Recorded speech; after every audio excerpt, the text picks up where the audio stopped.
মৃত্যুর পর কিংডমের ডিভিশন হচ্ছে, ইসরায়েল জাতি যাদের মধ্যে ডিভিশন দেখা যাচ্ছে, 10টি গোষ্ঠী তারা জেরোবামকে ফলো করছে, আর 2টি ট্রাইব তারা কাকে? রেহবাম অর্থাৎ সলোমনের ছেলে। এবার একটা ইন্টারেস্টিং জিনিস তোমাদেরকে বলবো। পরবর্তী সময় প্রভু যীশু খ্রিস্ট এলেন এবং তিনি একটি প্যারাবল, একটি দৃষ্টান্ত বললেন, আর তিনি বললেন যে এক পিতার 2 সন্তান ছিল, আর 2 সন্তানের মধ্যে ছোট সন্তান কি করলো? বাবার কাছ থেকে যত বাড়বে প্রভুতে তত বাক্যের জ্ঞান আর রেভেলেশন এতই পাবে। প্রভু যীশু খ্রিস্ট কার বিষয়ে কথা বলছিল জানো? বাপ হচ্ছে কে? আর তার সন্তান অর্থাৎ ইসরায়েল জাতি এক হয়ে তার ঘরেই ছিল, কিন্তু একদিন ইসরায়েলের মধ্যে কি হয়ে গেল? ডিভিশন হয়ে গেল, ভাগ হয়ে গেল। ছোট সন্তান তার সম্পত্তির ভাগ নিয়ে দূর দেশে চলে গেল, তো তাই না? ইসরায়েলের মধ্যে কয়টি ডিভিশন দেখা গেল? 2টো ডিভিশন, তাই না? ওই হচ্ছে বড় সন্তান, ছোট সন্তান। অ্যাকচুয়ালি প্রভু যীশু ইসরায়েলের ডিভিশনের বিষয়ে কথা বলছিলেন। এরপর আসছে ঈশ্বর দেখলো যে এরা খুব বদমাশ, আর এরা আমার কথা শুনবে না, তো এদেরকে শায়েস্তা করার জন্য কি করতে হবে? এদেরকে শায়েস্তা করার জন্য আমাকে আলাদা হয়ে পথ বাঁচতে হবে। তখন ঈশ্বর কি করতে লাগলেন? এদের অবাধ্যতা এবং এদের বদমাশি থেকে এদেরকে ফিরিয়ে নিয়ে আসার জন্য ঈশ্বর যে সমস্ত আশেপাশে যে রাজ্যগুলো ছিল, নেশনগুলো, তাদেরকে পাওয়ারফুল করতে লাগলেন, তাদেরকে ক্ষমতা দিতে শুরু করলেন। না, এরপর ইসরায়েল কি হয়ে গেছে? 2 ভাগে ভাগ। তো একতায় বল নাকি ডিভিশনে? এবার আমাদেরকে ইউনাইট হওয়ার কথা বলে, we are one in Christ, আমরা প্রভুতে সবাই এক, তাই না? প্রভু যীশু কেন এসেছিলেন আমাদের ঈশ্বরের সঙ্গে? বাইবেল সবসময় মিলন আর এক হওয়ার কথা বলে। ইসরায়েল জাতি এতদিন এক ছিল, তো কি ছিল? ওদের মধ্যে স্ট্রেংথ ছিল, পাওয়ার ছিল। কিন্তু যখন এরা আলাদা হয়ে গেল না, তখন এরা কি হলো? এরা দুর্বল হয়ে গেল, কমজোর। আর এদের কমজোরির ফায়দা এরপরে কি নেবে? বিভিন্ন যে পাওয়ারফুল নেশন গুলো তারা এবারে নেবে। না, এরপর অ্যাটাক করে কারা? অ্যাটাক করে আসিরিয়ানরা। আসিরিয়ানসরা আসে এবং তারা কি করে? বড় ভাইকে, যে 10টা ট্রাইব যারা আলাদা হয়েছিল, কার পিছনে চলছিল ওরা? কার পিছনে? জেরোবাম। তো জেরোবামের পিছনে যে 10টা ট্রাইব যে চলছিল, এদেরকে কারা অ্যাটাক করে? আসিরিয়ানস। তো আসিরিয়ানসরা অ্যাটাক করে এবং তারা যে 10টি গোষ্ঠী ছিল, ট্রাইব ছিল, তাদেরকে বন্দী করে নিয়ে চলে যায়। তাদের উপরে মানে তারা কব্জা করে। আর এরপরে বাকি কারা রয়ে গেল? কারা? 2টো। ওরা কার ফলোয়ার ছিল? মানে কে রাজত্ব করছিল ওদের উপরে? রেহবাম, সলোমনের সন্তান। আচ্ছা, আর এরপর কি হলো?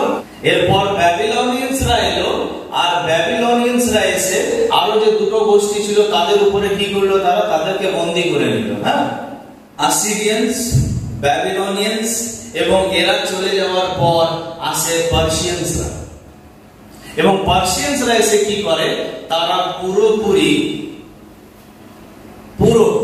এই নেশনটার উপরে, যেটা বিভক্ত হয়েছিল সেটার উপরে তারা কন্ট্রোল করে। ব্যাবিলনিয়ানসদেরকে আর আসিরিয়ানস এবং ব্যাবিলনিয়ানসদেরকে পরাজয় করে দাঁড়িয়ে তাদের অলমোস্ট তাদের সাম্রাজ্য প্রায় শেষ। এবং এই সময় এন্ট্রি নিচ্ছে কারা? পার্সিয়ানরা। এবং পার্সিয়ানরা এসে কি করে? তারা পুরো নেশনের উপরে রাজত্ব করতে শুরু করে। মানে ইসরায়েলীয়দেরকে কি করে? এরা এবারে বন্দি করে নেয়। এটা কতদিন চলেছিল জানো? ওখানে ডেট মেনশন করা আছে, during the time of Nehemiah, Ezra and Malachi. যখন মালাকি, এজরা এবং নেহেমিয়া ছিল, তারা এই পারস্য বা পার্সিয়ানদের রাজত্বে বা তাদের বন্দি দশায় বা এক্সাইলিক পিরিয়ডের মধ্যে তারা যাচ্ছিল ইসরায়েলীরা। এবং এই পারস্য বা পার্সিয়ানসরা প্রায় 100 ইয়ার্স, 100 বছর কি করেছিল ইসরায়েলীয়দের উপর? কত বছর? 100 বছর, 100 ইয়ার্স। কোথায়? বেথলেহেমে তারা কে বুঝতে গেলে আগে আমাদেরকে কোথায় যেতে হচ্ছে? গার্ডেন থেকে, নাকি? গার্ডেন থেকে আমরা অব্রাহামে এলাম, প্রতিজ্ঞা এলাম, আর এইখান থেকে ধীরে ধীরে একটা জেনারেশনকে আমরা দেখতে পেলাম যা উঠছে। ঈশ্বর বলেছিলেন যে তারার মতো তোমার জেনারেশন বা তোমার বংশকে বৃদ্ধি করব। কিন্তু এই যে তারা বা এই যে তারার মতো যে বংশ, এই বংশকে আমরা কি দেখতে পাচ্ছি? বন্দি দশার মধ্যে আমরা দেখতে পাচ্ছি most of the time 430 years. এবং তারপরে আমরা দেখলাম কারা এলো? আসিরিয়ানস। তারপরে দেখলাম ব্যাবিলনিয়ানসরা। তারপরে কারা এলো? পার্সিয়ানসরা এলো। এবং মেডিসরা ছিল, মেডিস এন্ড পার্সিয়ানস। এরা চলে যাওয়ার পর এরপর আসছে এক বহুত বড় সুলতান বা একজন খুব ফেমাস ব্যক্তি, আলেকজান্ডার দ্য গ্রেট। এরপরে আসছে গ্রিক রুলার্সরা বা গ্রিক মানে কিংডম বা গ্রিকসদের রাজত্ব। গ্রিকসরা এবারে রাজত্ব শুরু করছে। যখন এই আলেকজান্ডার দ্য গ্রেট ইনি যখন মানে রাজ্যের হাল ধরেন, তো তার ব্যাপারে কে পড়েনি বা তার ব্যাপারে কে শুনেনি আমি একটু দেখি এখানে। মানে যারা পড়াশোনা করেনি, তারা স্কুল যায়নি, তাদের ব্যাপারে আমি বলছি না, যারা স্কুলে গেছে। তোমরা সবাই শুনেছো? হ্যাঁ, আলেকজান্ডারের ব্যাপারে শুনেছো? ইভেন আলেকজান্ডার ভারতবর্ষ পর্যন্ত কি করে এসেছিল জয় করতে করতে? হ্যাঁ, এই আলেকজান্ডার দ্য গ্রেট। তো পার্সিয়ানসদের পরে কারা রাজত্বে আসে? গ্রিক। আর তার নেতা কে ছিলেন? এবং মাত্র 32 ইয়ার্স, 32 বছর বয়সে আলেকজান্ডারের একটা ফিভার হয়, জ্বর হয় সামান্য, এবং সে মারা যায়। এবং সে বলল যে কফিন বক্সটা দুদিকে দুটো হোল করে আর আমার দুটো হাত এইভাবে বার করে দেবে। যখন আমি যাব তখন যেন সম্পূর্ণ জগৎ দেখতে পায় যে ব্যক্তি সম্পূর্ণ জগৎ জয় করেছিল, সে যখন যাচ্ছে তখন খালি হাতে যাচ্ছে। And this is Alexander the Great. Alexander, he had মানে অ্যাকচুয়ালি তার দুটো জেনারেলস, যাদের মানে এই দুই জেনারেলস, যার নাম হচ্ছে টলেমি এবং আরেকজনের নাম হচ্ছে সেলুকাস। টলেমি এন্ড সেলুকাস এরা কি করে? এরপরে ওই যে রাজ্যটাকে কি করে? ভাগ করে দেয় এরা। তো টলেমি থেকে টলেমিস আসে, মানে তার ফলোয়াররা চলে আসে, তার সঙ্গে আর অনেকে দাঁড়ায় যারা ইজিপ্ট, সিরিয়া এবং আরো কিছু কিছু জায়গাকে তারা এই টলেমির সঙ্গে তার ফলোয়ার্সরা কি করে? কিছু জায়গাকে দখল করে নেয়, তারা রুল করতে শুরু করে। এবং আরেকজন জেনারেল যার নাম কি হচ্ছে? সেলুকাস বললাম, তাই না? এই সেলুকাসও কি করে? সেও বিভিন্ন জায়গার উপরে রাজত্ব করতে শুরু করে। এত ডিটেইলে তো সবকিছু যাওয়া যাবে না। এবং গ্রিকসরা আসার পরে কি হয়? অবভিয়াসলি এরা কার জেনারেল ছিলেন? আলেকজান্ডার। তো তাদের কালচার কি ছিল? গ্রিক।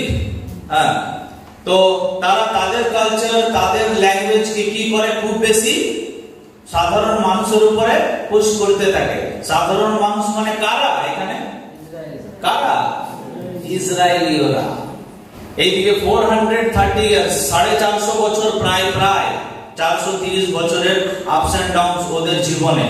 40 বছর আবার প্রান্তরে, সব শেষ, নতুন জেনারেশন। এবারে নতুন জায়গায় গিয়ে আবার সেখানে রাজারা আসে, বিভিন্ন রাজাদের আমলের রাজত্বে তারা চলে যাওয়ার পর কিংডম বা রাজ্য ডিভাইড হয়ে যাচ্ছে, রাজ্য ভাগ হয়ে যাচ্ছে। এরপরে রেহবাম জেরোবাম নিজের মতো করে তারা চালাতে শুরু করেছে। তারপর আসিরিয়ানসরা আসছে, ব্যাবিলনিয়ানসরা আসছে, পার্সিয়ানসরা আসছে, আর তারপর কারা আসছে? গ্রিকসরা আসছে। এবং তার যে বড় সম্রাট আলেকজান্ডার, সে মারা যাওয়ার পর তারই দুজন জেনারেলস তারই রাজ্য থেকে উঠে দাঁড়াচ্ছে এবং গ্রিক কালচারকে খুব ভালোভাবে তারা স্প্রেড করতে শুরু করে। এবং সেই দুজনের নাম হচ্ছে Ptolemy and Seleucus. So Ptolemies and Seleucids বলা হয়।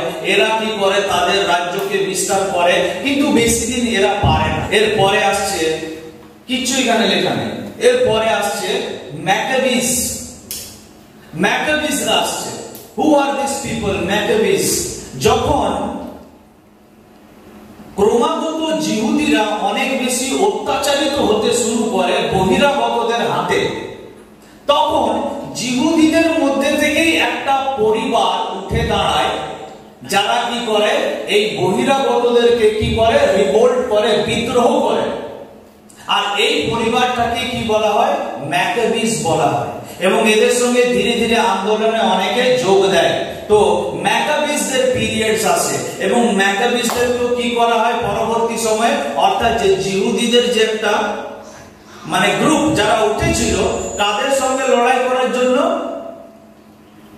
টলেমিস এবং সেলুকাসদের সঙ্গে লড়াই করার জন্য। কিন্তু এই ম্যাকাবিসদের টাইম বেশি সময় ধরে চলতে পারেনি। পৃথিবীর সব থেকে পাওয়ারফুল কিংডম বা রাজ্যের এরপরে আবির্ভাব ঘটছে এবং যার নাম হচ্ছে রোমানস। ইহুদিদের ইন্ডিপেন্ডেন্ট বা স্বাধীনতার যে একটু সূর্যোদয় হয়েছিল ম্যাকাবিসদের কারণে, রোমানসরা আসার পর কি হয়? সেই সূর্য খুব তাড়াতাড়ি অস্ত চলে যায়। আর ইহুদিরা অপেক্ষা করছে যে পুরাতন নিয়মে যে মসিহ বা মেসায়া, যার আসার বা যার আগমনের কথা লেখা আছে, তারা আশা করছে যে এরপর তাদের মসিহ কি করবে? আসবে। তারা আশা করছে। এবং এই সময়ে যখন এক ব্যক্তি রাজত্বে আসে, যে রাজ্যের হাল ধরে, এবং তার নাম হচ্ছে হেরোদ দ্য গ্রেট। এই Herod was extremely cruel. He was extremely cruel. কেন? Because he killed 2 of his wives and 3 of his sons. এই হেরোদ তার 2 বউকে হত্যা করে ফেলেছিল আর 3টে পুত্র সন্তানকে মেরে সিংহাসনে বসেছিল। আর এখানে স্টপ নয়, এর সময়ে কেস ছিল, হ্যাঁ, এর সময়ে এরপর যে স্টার, অ্যাকচুয়াল যে স্টার, যে এই যে স্টার গুলো যারা বন্দী দশার মধ্যে আছে তাদেরকে উদ্ধার করার জন্য বেথলেহেমে একটা স্টার এসেছিল, একটা তারা এসেছিল, আর যার নাম হচ্ছে কি? যিশু খ্রিস্ট।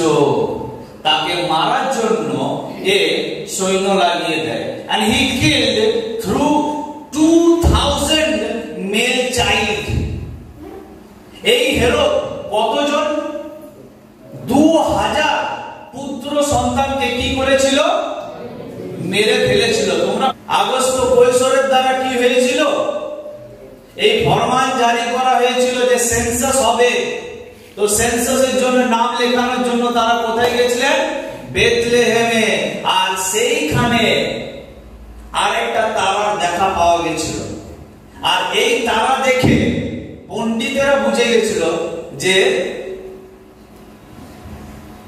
রাজা চলে এসেছে।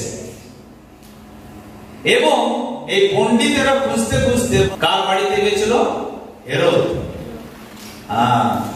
আর হেরোদ যখন জানতে পারলো যে একজন কার জন্ম হয়েছে?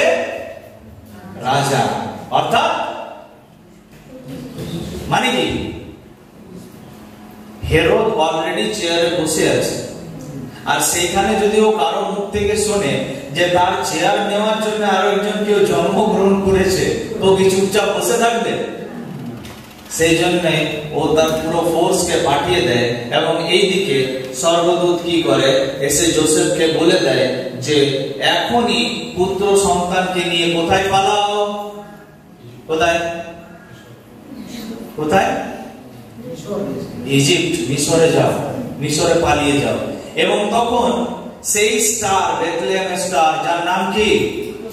যীশু খ্রিস্ট, যে অলরেডি চলে এসেছে সবাইকে উদ্ধার করার জন্য, মুক্তিদাতা যে অলরেডি চলে এসেছে, তাকে যোসেফ নিয়ে এবং তার স্ত্রী মরিয়ম এরা সবাই কোথায় পালিয়ে যায়?